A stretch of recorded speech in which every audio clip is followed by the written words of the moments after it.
Circle ഇൻസ്പെക്ടറുടെ ഭാഗത്തു നിന്നുണ്ടായി. നിങ്ങളോട് ഞാൻ ഒരു കാര്യം പറയുകയാണ്. നിങ്ങൾ രതീഷ് രവിയുടെ കയ്യിലാണ് ചവിട്ടിയതെങ്കിൽ അത് കൊണ്ടത് ഈ പനയം പഞ്ചായത്തിലെ സംഘപരിവാർ പ്രവർത്തകരാണ്. ഞങ്ങളുടെ നെഞ്ചത്താണ് ആ ചവിട്ട് കൊണ്ടത്. ഈ ഏമാനോട് ഞങ്ങൾക്ക് പറയാനുള്ളത്, ഇതിലും വലിയ മൂത്ത ഏമാമാർ ഇവിടെ ഉണ്ടായിരുന്നു. നിങ്ങളൊന്ന് അന്വേഷിക്കണം, നിങ്ങൾക്ക് അറിയില്ല. 1996 കാലഘട്ടത്തിൽ കൊല്ലം ഈസ്റ്റ് പോലീസ് സ്റ്റേഷനിൽ ഒരു ഏമാനുണ്ടായിരുന്നു. ഈ അഞ്ചാലുമൂട്ടുകാരനായിട്ടുള്ള ഏമാൻ ഇവിടെ DYSP ഒക്കെ ആയിട്ട് റിട്ടയർഡായെന്നാണ് എനിക്ക് ഓർമ്മ. ആ ഏമാൻ ഇവിടെ CPM-ന് വേണ്ടി ഇപ്പൊ കൊടലൂത്ത് നടത്തിക്കൊണ്ടിരിക്കുക. അന്നും അത് തന്നെയായിരുന്നു പണി, ഇന്നും അത് തന്നെയാണ് പണി. പക്ഷെ ആ ഏമാൻ ഇന്ന് RSS-ന്റെയും BJP-യുടെയും പ്രവർത്തകരെയും നേതാക്കളെ കാണുമ്പോ ഏമാന്റെ പാൻസ് ഇടക്കിടക്കൊന്ന് നനയാറുണ്ട്. പേടിച്ചിട്ടാ, വേറൊന്നും കൊണ്ടല്ല. അപ്പോ ഈ ദേവരാജൻ എന്ന് പറയുന്ന സർക്കിൾ ഇൻസ്പെക്ടറോട് ഞങ്ങൾക്ക് പറയാനുള്ളത്, നിങ്ങൾ രാത്രി കാവി വസ്ത്രത്തോടൊപ്പം CPM-ന്റെ ഏരിയ സെക്രട്ടറിയുടെ അണ്ടർവെയറും കഴിയുന്നതിൽ ഞങ്ങൾക്ക് വിരോധമില്ല.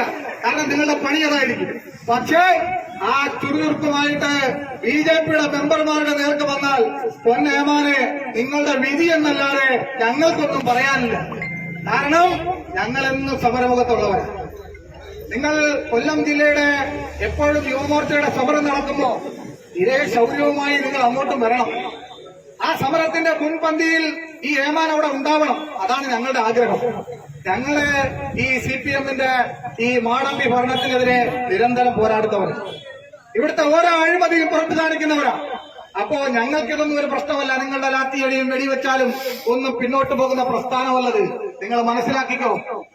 അപ്പോ ഈ പണി ഇവിടെ ചെയ്യുമ്പോ നിങ്ങൾ ഞങ്ങളുടെ മെമ്പറുടെ ദേഹത്തെ തൊട്ടിട്ടുണ്ടെങ്കിൽ, പ്രിയപ്പെട്ട പോലീസ് ഉദ്യോഗസ്ഥർ, ധാരാളം നല്ല ഉദ്യോഗസ്ഥർ എന്തായാലും പോലീസ് സ്റ്റേഷനിൽ ധാരാളം നല്ല പോലീസുകാർ ഇവിടെയുണ്ട്. നല്ല ചുറുചുറുക്കോടുകൂടി രാഷ്ട്രീയം നോക്കാതെ ജനങ്ങളുടെ ഭാഗത്ത് നിന്ന് പ്രവർത്തിക്കുന്ന പോലീസുകാരുണ്ട്. പക്ഷേ ചില ഏമാന്മാർക്ക് ബ്രാഞ്ച് സെക്രട്ടറിയെ കാണുമ്പോൾ എഴുന്നേറ്റുന്ന സല്യൂട്ടടിക്കും. ACP-യെ കണ്ടാൽ പോലും ഇവർക്ക് അത്രയും ബഹുമാനമില്ല. CPM-ന്റെ ബ്രാഞ്ച് സെക്രട്ടറിയെ കാണുമ്പോൾ എഴുന്നേറ്റിന്റെ സല്യൂട്ടടിക്കും. ഏരിയ സെക്രട്ടറിയെ കാണുമ്പോൾ എന്റെ പൊന്നേമാനെ എന്ന് പറഞ്ഞ് കാലിലങ്ങ് വീഴും. എടോ നാണം കെട്ട ഉദ്യോഗസ്ഥന്മാർ, ഇതിലും നല്ലത് നിങ്ങൾ നല്ല വേറെ വല്ല പണിക്കും പോകുന്നതാണ് നല്ലത്. അതാണ് ഞങ്ങൾക്ക് ഇവിടെ സൂചിപ്പിക്കാനുള്ളത്. ഞാൻ ഇനി കാര്യത്തിലേക്ക് വരാം. ഇത്രയും പറഞ്ഞില്ലെങ്കിൽ ഈ ഏമാൻ വിചാരിക്കും ആ ഏമാൻ എന്തോ CPM-ന്റെ വലിയ സാധനങ്ങളൊക്കെ മേടിച്ചിട്ടേ ഞങ്ങളുടെ നെഞ്ചത്തോട്ട് കയറാൻ. അത് വ്യാമോഹമാണെന്ന് നിങ്ങളെ ഞങ്ങൾ ഓർമ്മിപ്പിക്കുക. ദേവരാജനല്ല, ഇനി അസുരരാജനായാലും ശരി, പറഞ്ഞത് തന്നെ. ഇവിടുത്തെ ന്യായമായ